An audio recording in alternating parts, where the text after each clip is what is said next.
Subscribe करें city Bhakti YouTube channel and press the bell icon.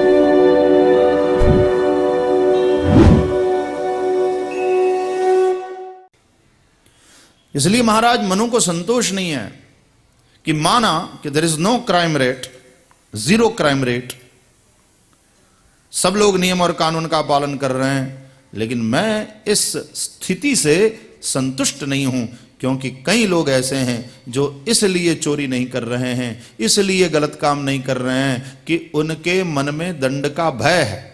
यदि दंड का भय ना हो तो वो गलत काम करेंगे। तो वो तो तभी संभव है जब व्यक्ति का हृदय परिवर्तित हो जाए, उनका मन बिल्कुल शुद्ध हो जाए, पाप करने की ओर उनका मन जाए ही नहीं। और यह तब संभव है कि भगवान ही सबके प्रेरक हैं। मैं तो एक ऐसी शासन व्यवस्था चाहता हूं कि जहां दंड की जरूरत ही ना पड़े, परस्पर भेद ना हो, तेरा मेरा। तब चोरी होती है ना कि तेरा जो है वो मैं छीन लूं, चोरी कर लूं, तुझे लूट लूं, और जो तेरा है उसको मेरा बना दूं। तो तेरे मेरे का जहां भेद ना हो और जहां दंड की कोई जरूरत ही ना पड़े, क्योंकि लोग गलत काम करेंगे ही नहीं। इसलिए मैं ऐसी शासन व्यवस्था चाहता हूं जहां न दंड की जरूरत पड़े और न जहां भेद रहे, सब लोग परस्पर प्रेम करें, भेद न रहे तेरे मेरे का, अपना है ये भावना जागे। तो एक ऐसे आदर्श शासन की कल्पना महाराज मनु के मन में आई और सोचा कि ऐसा आदर्श शासन वो तो तभी संभव है जब सबके हृदय में प्रेम हो, मेरे तेरे का भेद मिट जाए, अपना है ये भावना जागे और सब लोग जो अपना है उसका अच्छे से सदुपयोग करे और जो अपना है उसको संभाले। नहीं तो क्या होता है, अपना जो है उसको तो लोग संभालते हैं, लेकिन दूसरे का है उसकी कोई फिक्र नहीं। अपना है उसका बिल्कुल दुरुपयोग ना हो, एक रुपये का भी। लेकिन कभी कभी ट्रस्ट में चले जाते हैं तो ट्रस्ट के पैसे का उपयोग करने में वो चिंता नहीं करते, हमने देखा है ऐसा। तो ये बिगड़ी हुई मनोवृत्ति का परिणाम है, ये बिगड़ी हुई मनोवृत्ति का परिचय है कि खुद का रुपया तो संभाल के खर्च करो और ट्रस्ट का हो तो वो उड़ाओ। खुद के पैसे की तो रक्षा करो और ट्रस्ट के पैसे की, ट्रस्ट की संपत्ति की कोई चिंता नहीं। तो ट्रस्टी बनने का क्या मतलब है? और इस तरह से बनना तो पाप करना। हमारे यहां एक कहावत है, कहीं ना कहीं ऐसी कोई कहावत राजस्थानी में भी रही होगी, गुजराती में कहते हैं हैयारी गाय में कीड़ा पड़े, कहावत है ऐसी। जो गाय पार्टनरशिप में ली होती ना, कि 4 जने ने मिल के लिया, तो उसमें कीड़े पड़ते हैं। मतलब सबकी रुचि होती है उस गाय को दोहने में ही, कि मैं जितना हो सके ज्यादा दूध दो लूं। लेकिन वो गाय बीमार हो गई, बेचारी के अंदर कीड़े पड़े हैं, तो सेवा करने के लिए, उन कीड़ों को निकालने के लिए कोई तैयार नहीं। जब सेवा करने की बात आई, मुझ अकेले की थोड़ी है, सबकी है भाई, सब लोग करो। बोले तू कर तो मैं करूं, बोले तू नहीं करता तो मैं क्यों करूं। और दोहने का जब समय आता है तो मारा मारी, पहले मैं आ गया तू हट। दोहने के लिए सब बड़े उत्सुक, और सेवा करने की बात आए तो बोले मेरी अकेले की थोड़ी है। और दोहने की बात आए, हट रे मेरी भी है, अकेला ही दोह लेगा क्या। ये स्थिति होती है। तो वो जो मनोवृत्ति है, बीमार मनोवृत्ति, रुग्ण मनोवृत्ति, और उसके चलते आदमी पाप करता है, वो बदलनी चाहिए। तो भाई दंड का जब तक प्रावधान है, अब ऐसे लोगों को सही रास्ते पर लाने के लिए, चलाने के लिए दंड की जरूरत पड़ती है, पुलिस की जरूरत पड़ती है। सोचिए आप, कानून न हो, व्यवस्था न हो, कानून और व्यवस्था का पालन कराने के लिए पुलिस न हो, तो क्या दशा होगी राष्ट्र की, क्या दशा होगी समाज की। अब कानून है, नियम है, व्यवस्था है, पुलिस है, न्यायालय है, फिर भी इतनी गड़बड़ियां हो रही है। वो बिल्कुल ना होता तो क्या होता, तो मनु महाराज ने सोचा कि रुग्णता तो है, मन में रोग तो है, अभी भी मनुष्य पूर्णतया सामाजिक नहीं हुआ है, समाज में कैसे रहना चाहिए, समाज में रहने के लिए मेरा कर्तव्य क्या है वो समझना चाहिए। लेकिन सभी लोग यदि परिवार में, समाज में, राष्ट्र में अपने अधिकारों की लड़ाई लड़े और अपने कर्तव्य का पालन न करे तो राम राज्य कैसे आएगा।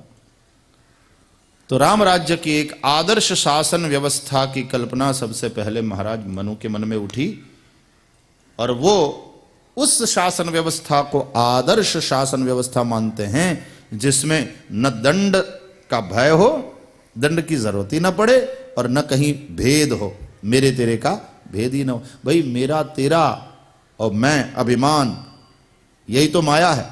भगवान श्री राम आगे चल करके माया क्या है वो समझाते हैं लक्ष्मण जी को। तो यही बात कहा कि माया क्या है। मैं अरु मोर तोरते माया, मैं अरु मोर तोरते माया। अरण्यकांड। मैं अरु मोर तोरते माया, मैं अरु मोर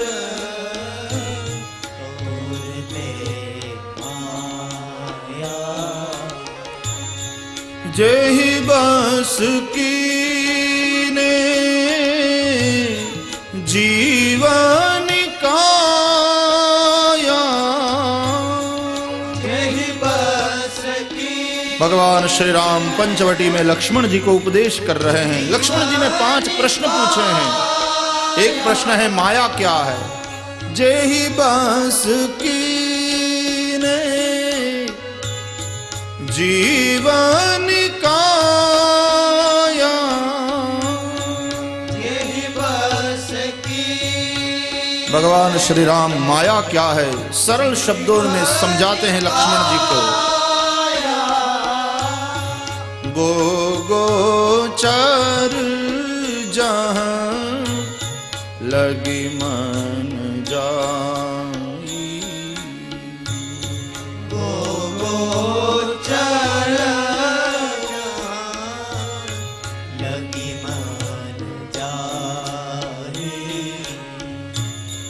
सो सब माया जाना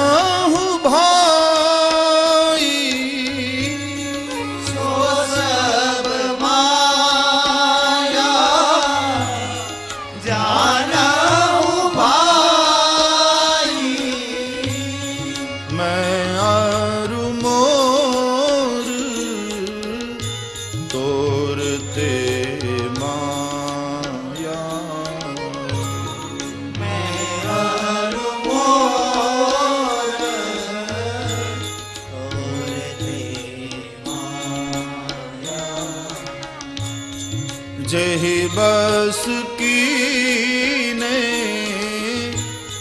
जीवन काया। जेहि बस कीने जीवन काया।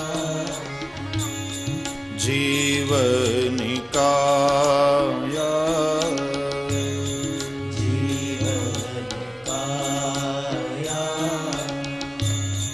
जीवन काया। जीवन काया। मैं, मेरा और तेरा यही माया, और उस माया ने जीव मात्र को वश कर लिया। तुमने देखा सारा संसार इसी आधार पर चल रहा है, मैं, मेरा और तेरा। हमारा जितना भी व्यवहार है वो मैं और मेरे तेरे से प्रेरित है कि नहीं। इसका मतलब क्या हुआ कि माया में ही हम जी रहे हैं, पूरा व्यवहार माया में। परमार्थ की जहां बात आती है वो तो तब ही संभव है जब मैं मेरे तेरे से मुक्त हो जाएं। तब परमार्थ शुरू होता है। मैं मेरे तेरे में माया में जब तक है तब तक तो स्वार्थ ही है, परमार्थ नहीं। तो परमार्थ का ही दूसरा नाम है परमात्मा। राम ब्रह्म परमारथ रूपा अभिगत अलख अनादि अनूपा सहज विकार रहित गत भेदा कही नित नेति निरूपाहि वेदा राम ब्रह्म परमारथ रूप। ये अयोध्या कांड की चौपाई। राम ब्रह्म परमारथ रूपा अभिगत अलख अनादि अनूपा सकल विकार रहित गत भेदा कही नित नेति निरूप ही वेदा। तो प्राय हमारा जो व्यवहार चलता है वो तो माया में ही चलता है भाई, मैं और मेरा तेरा, इससे हम मुक्त नहीं होते। और इसी से प्रेरित होकर मैं कर्ता भाव, मैंने किया, मैं कर रहा हूं, मैं करूंगा, और मेरे तेरे का भाव। गीता का आरंभ धृतराष्ट्र के प्रश्न से होता है। आपने पढ़ी है ना गीता? आरंभ कहां से होता है? धृतराष्ट्र उवाच धर्म क्षेत्रे कुरुक्षेत्रे समवेता युयुत्सवः मामका पांडवाश्चैव किम अकुर्वत संजय। मामका पांडवा, मेरे पुत्र और पांडु के पुत्रों ने मिलकर के क्या किया, हे संजय बताओ। धर्म क्षेत्र और कुरुक्षेत्र, धर्म क्षेत्र कुरुक्षेत्र में युद्ध की इच्छा से एकत्र हुए मेरे पुत्रों और पांडु के पुत्रों ने क्या किया। धृतराष्ट्र जन्म से अंधे। महाभारत में धृतराष्ट्र मोह का प्रतीक है और मोह होता ही है जन्मांध। देखो अहंकार के तो आंखें होती है कम से कम, लेकिन मोह अंधा होता है। अहंकारी को पता है मैं अहंकार कर रहा हूं, ये बात नहीं कि उसको पता नहीं, जानबूझ करके कर रहा है और उसमें तो उसको आनंद आ रहा है। कभी कभी तो उसका गौरव करेगा अपने अभिमान का।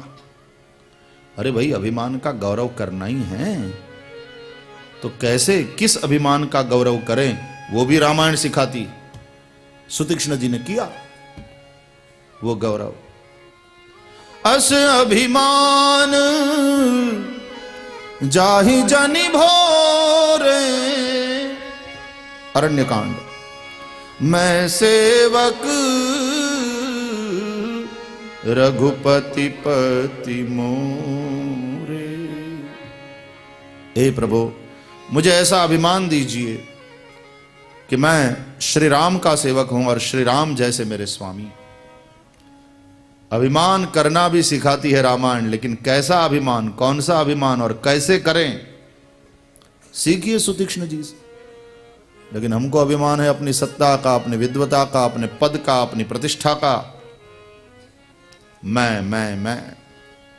मैंने ये किया, मैं ये कर रहा हूं, मैं ये करूंगा, करके दिखाऊंगा, मैं और मेरा तेरा। यही मोह, मेरे तेरे की भावना जिसमें है, जहां मोह है वहां मेरा तेरा होगा। मोह है जन्म से अंधा। अभिमान की आंखें हैं, अभिमान देखने वाला है, लेकिन मोह तो अंधा बना देता है। ये फर्क है अभिमान में और मोह में। इसलिए धृतराष्ट्र अंधे हैं। और धृतराष्ट्र की पत्नी गांधारी, उसके पास आंखें तो हैं, लेकिन जब से उसका विवाह हुआ धृतराष्ट्र के साथ, उसने अपनी आंखों पर पट्टी बांध लिया। क्यों? पतिव्रता, पतिव्रता के नाते कि मेरे पति दुनिया को देख नहीं रहे, मैं भी नहीं देखूंगी। अब कहने को ये धर्म लगता है, हाँ, और धर्म है भी, उसमें कोई दो राय नहीं, लेकिन ये धर्म सार नहीं है। हम चर्चा किए थे ना, 3 बातें होती है, एक धर्माभास, एक धर्म और दूसरा धर्म सार। केवल गुठली और छिलका ही ले लेना ये धर्माभास, छिलका गुटली और रस का स्वीकार करना तीनों का वो धर्म, और छिलका गुटली फेंक देना, माना कि छिलका गुटली का महत्व है लेकिन ग्रहण करना है तो हमको केवल रस, तो केवल रस को ही ग्रहण करना, यह हुआ धर्मसार। तो धर्माभास है कई कई में, धर्म है दशरथ जी में, और धर्मसार है भरत जी में। यह दर्शन है रामायण में, कई कई जी में धर्माभास। वो छिलका गुटली लेने की बात करती, रस को तो वो छोड़ देती। हाँ, है तो तीनों का नाता आम से, उसी फल से तीनों का नाता है धर्म से, लेकिन एक धर्म का आभास, एक धर्म और एक धर्म का सार। तो इसलिए कई कई ने मांगा 2 वरदान। चर्चा किए थे ना हम, धर्म के 4 चरण, सत्य, तप, दया और दान। तो कई कई ने कहा कि भाई सत्य का पालन सत्य का पालन आप करिए, मुझे वचन दिया था ना आपने, तो दे दीजिए, सत्य का पालन करिए। मेरे 2 वचन आपके पास उधार है, बदलिएगा नहीं, मुकरिएगा नहीं, सत्य को पकड़ के रखिए। तुम ही ने कहा प्राण जाहु बरु बचन न जाई, तुम ही बोले हो रघुकुल रीति सदा चली आई, प्राण जाहु बरु बचन न जाई, नहीं असत्य सम पातक पूंजा, गिरि सम होई की कोटिक गुंजा। असत्य समान दूसरा कोई पाप नहीं, तो आप वो पाप नहीं करिएगा, आप सत्य को बचाइए, सत्य का पालन करिए, और जो मैंने मांगा है वो मुझे दीजिए। तो सत्य का पालन आप करिए। और तप, बोले तप राम करे, वन में जाए, तापस बेश विशेष उदासी, 14 बरिस राम बनवासी। फिर बात रही दया और दान, दया मुझ पर करिए, और दान बोले मेरे बेटे भरत को करिए, राजगादी का। तो देखो जहां ऐसी बात आती है तो वहां आदमी रस को छोड़ करके गुटली और छिलका ही ले लेता है। भैया हकीकत में ये जो 4 चरण हैं धर्म के, सत्य, तप, दया और दान, उसमें सत्य और तप होता है अपने लिए, और दया और दान होता है दूसरे के लिए। दया दूसरे के प्रति और दान दूसरों को, और सत्य का पालन स्वयं करे, तप खुद करे। लेकिन यहां उल्टा है, कई कई के लिए सत्य और तप दूसरों के लिए, और दया और दान अपने के लिए। अब जो सत्य और तप दूसरों के लिए रखे और दया और दान की अपेक्षा इच्छा खुद करे, उसने तो छिलका और गुटली ले लिया, रस छोड़ दिया। तो एक महात्मा बड़ा अच्छा प्रवचन करते थे, लोग सुनते थे। अब लोगों ने देखा कि ये बोलते तो बहुत अच्छा है लेकिन वैसा आचरण इनका है नहीं। तो एक आदमी ने कहा कि महाराज आप बोलते तो बहुत अच्छा है, बढ़िया प्रवचन करते हैं, लेकिन वैसा आचरण आपके जीवन में हम देखते नहीं हैं। तो महात्मा जी बड़ा गुस्सा किए, बोले बोले भी हम और आचरण भी हम करें, सब कुछ हम ही करें, तो तुम लोग क्या करोगे? हम काम बांट लेते हैं, बोले हम और आचरण करो। तो ये तो छिलका और गुटली लेने की बात हो गई। कभी कभी लोग ब्राह्मणों से कहते हैं, अरे ब्राह्मण होकर तुम झूठ बोलते हो, मतलब ब्राह्मण को नहीं बोलना चाहिए, तुमको अधिकार है। ब्राह्मण होकर उसको झूठ नहीं बोलना चाहिए, बात तो सही है, लेकिन क्या हम बोलते हैं? हम सत्य का पालन तो दूसरों से ही कराना चाहते हैं, हम कितना स्वयं झूठ कितना बोलते हैं उस और हमारा ध्यान नहीं, और हम हमारे झूठ को हमेशा प्रामाणिक बताने की चेष्टा करते हैं। दूसरा झूठ बोले बर्दाश्त नहीं कर सकते। यही तो रामायण का दर्शन है। दूसरों से अपने लिए हम सत्य की अपेक्षा करते हैं, लेकिन हम दूसरों के साथ झूठ का व्यवहार करते हैं। सती जी झूठ बोली शंकर जी के सामने, हाँ? कछु न परिछाली नी गुसाई, कीन प्रणाम तुम्हारी नाई। और जब प्रतिज्ञा सुनने की बात आई, आकाशवाणी ने कहा कि धन्य हो ऐसी प्रतिज्ञा असपन तुम बिनु करई को आना, राम भगत समरथ भगवाना। तो सती ने पूछा ना, कीन कवन पन कहु कृपाला, सत्य धाम प्रभु दीन दयाला। सत्य धाम कहने का मतलब है कि आप तो सच ही बोलेंगे, सच सच बताइएगा। आपने ऐसी कौन सी प्रतिज्ञा करी कि आकाशवाणी ने प्रतिज्ञा की सराहना करना पड़ा। तो इसका मतलब क्या है कि दूसरों से हम अपने लिए तो सत्य की अपेक्षा करते, आशा करते, और हम खुद झूठ बोलते हैं। यही तो विचित्रता है मानव मन की। दूसरा कोई हमको छले, बेईमानी करे तो वो बेईमानी, लेकिन हम दूसरों को छले उसको हम अपनी होशियारी समझते। ऐसा चक्कर खिलाया, ऐसा चक्कर में डाल दिया। दूसरा कोई हमको खोटी अठन्नी दे जाए वो बेईमानी, और हम सब्जी वाले को खोटी अठन्नी पधरा के आए, इस तरह से 2 रुपये के बीच में अठन्नी डाल के दे दी, उसको पता भी नहीं चला, तो वो होशियारी। हमारी दशा तो देखो कैसी बीमारी है ये। तो भाई हकीकत में सत्य और तप होता है अपने लिए, और दया और दान दूसरों के प्रति करना चाहिए। लेकिन यहां कई कई उल्टा कर रही है, कहती है दया और दान मुझे और मेरे बेटे को, और सत्य और तप आप और आपका बेटा। आप सत्य का पालन करिए, राम तप करे, दया आप मुझ पर बरसाइए, और दान आप मेरे बेटे भरत को दे दीजिए। वरदान मैंने जो 2 मांगे कृपा करिए दीजिए। तो ये तो हुआ धर्माभास। दशरथ जी धर्म का पालन करते हैं, लेकिन वचन दे दिया तो बस खलास, अब निभाना है। प्राण जाओ बरु वचन न जाए, निभाना। लेकिन एक होता है धर्म सार, उसमें केवल शब्दों की रक्षा नहीं, धर्म की रक्षा, सत्य की रक्षा करनी होती है। जैसे भागवत में आप कथा सुनते हैं कि जब भगवान श्री कृष्ण का प्रागट्य हुआ 8वें पुत्र के रूप में देवकी के उदर से, तो देवकी के 8वें पुत्र के रूप में जब भगवान आए तो वसुदेव जी ने कंस को दिया था वचन कि देवकी से जितने भी बच्चे होंगे मैं तुमको दे दूंगा, और कंस ने भरोसा भी किया था। उसी के चलते देवकी की हत्या कंस ने नहीं करी, उल्टे कारागृह में डाल दिया। और कंस को सौंपते भी रहे बच्चे, और 6 पुत्र कंस ने मार डाले। 7वें पुत्र का प्रसव हुआ ही नहीं, और 8वें पुत्र के रूप में, 8वें संतान के रूप में स्वयं भगवान प्रकट हुए।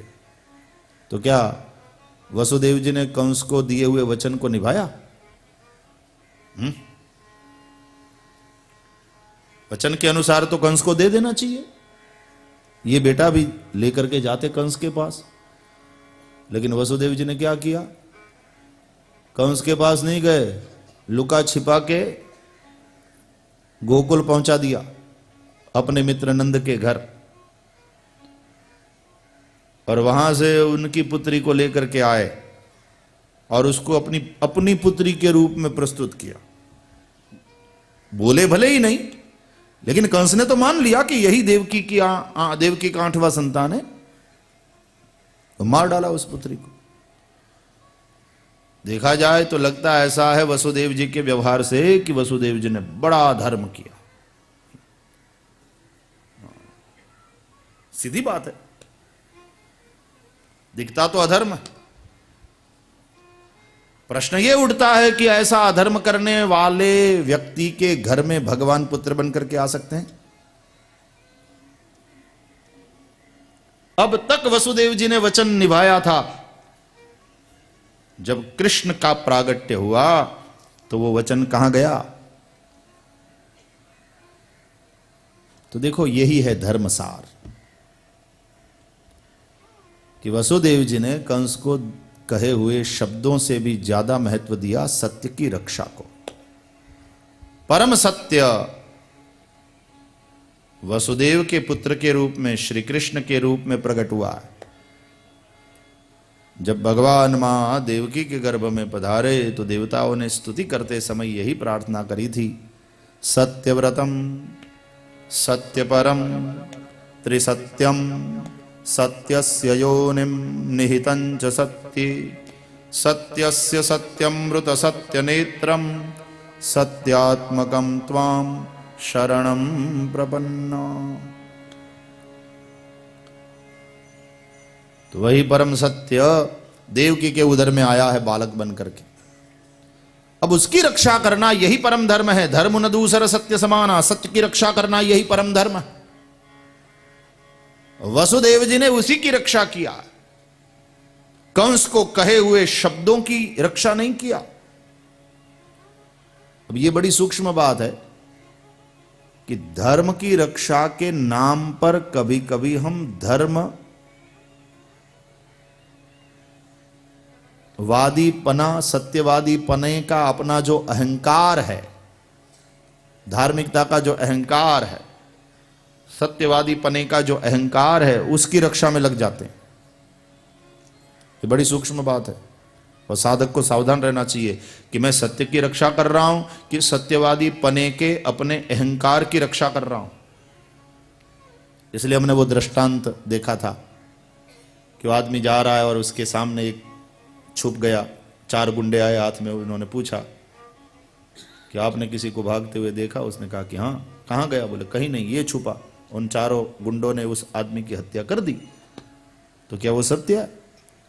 वो आदमी ये समझे कि भाई वो मर गया, उसकी हत्या हो गई, उसका मुझे दुख है, लेकिन मैं तो अपने धर्म का पालन किया, मैं कभी झूठ नहीं बोलता। तो क्या वो धर्म का पालन है?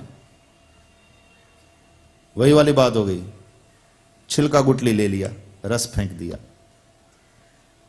उसने अपने सत्यवादी पने के अभिमान की रक्षा की। मर गया, उसका दुख है, लेकिन हम झूठ नहीं बोल, हम तो सत्यवादी है भाई, चाहे जो कीमत चुकानी पड़े हम तो सच्ची बोलेंगे। इसलिए वही धर्म का पालन तो विवेकी पुरुष ही करते हैं।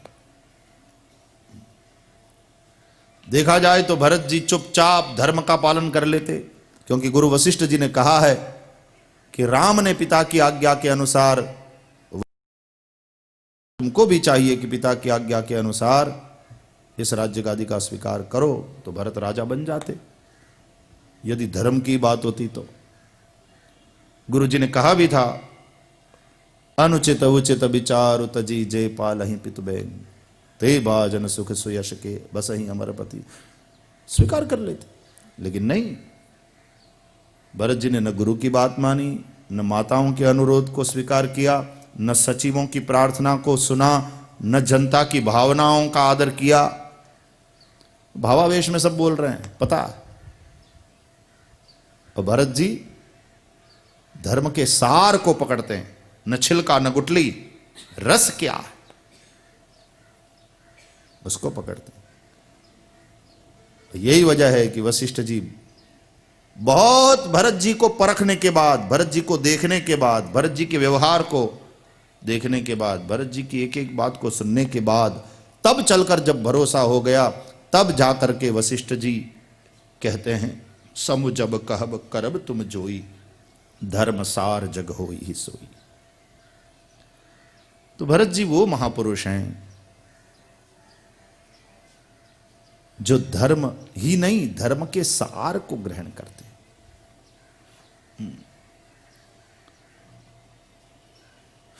हनुमान जी से